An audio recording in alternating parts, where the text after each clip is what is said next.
మంచిర్యాల జిల్లా భీమారం మండలం దాంపూర్లో దారుణం జరిగింది.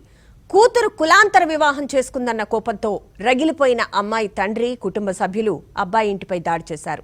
తాళం పగలగొట్టి తమ వెంట తెచ్చుకున్న పెట్రోల్తో ఇంట్లోని వస్తువులను తగలబెట్టేశారు. ఈ ఘటనలో సామాగ్రి కాలి బూడిదైంది. సుమారు 5 లక్షల వరకు ఆస్తి నష్టం జరిగినట్లు పోలీసులు అంచనా వేశారు.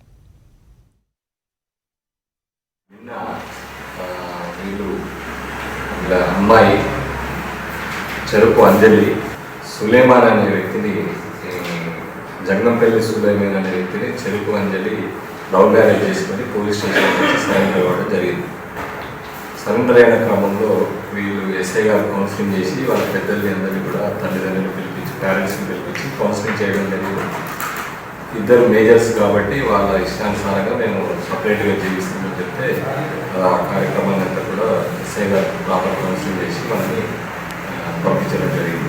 ఇది దృష్టిలో పెట్టుకొని జగనంపల్లి పెద్ద పోషణ ఇంటికి వెళ్ళి మన తండ్రి ఇంటికి వెళ్ళి ఆ తలుపులన్నీ బద్దలు కొట్టి గుడ్డలతో కట్టేసి అక్కడ ఉన్నటువంటి వస్తువుల పైన కెరోసిన్ పోసి పెట్రోల్ తీసుకుపోయిన పెట్రోల్ పోసి నింపండించడం జరిగింది.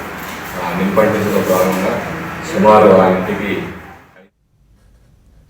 దాంపూర్కు చెందిన దళిత యువకుడు జంగపెల్లి సులేమాన్ అలియాస్ సురేందర్ అదే గ్రామానికి చెందిన అంజలిని ప్రేమించి పెళ్లి చేసుకున్నాడు. కులాలు వేరు కావడంతో సురేందర్ పై పగతో రగిలిపోయారు అమ్మాయి బంధువులు. కులాంతర వివాహం చేసుకుందని కక్ష పెంచుకున్నారు. అబ్బాయి తండ్రి ఫిర్యాదుతో పోలీసులు ముగ్గురిని అదుపులోకి తీసుకున్నారు. యువతి తండ్రి చెరుకు లక్ష్మణ్తో పాటు చెరుకు సంపత్, చెరుకు అంజిపై SC/ST అట్రాసిటీ కేసు నమోదు చేశారు. ముగ్గురిని అరెస్ట్ చేశారు.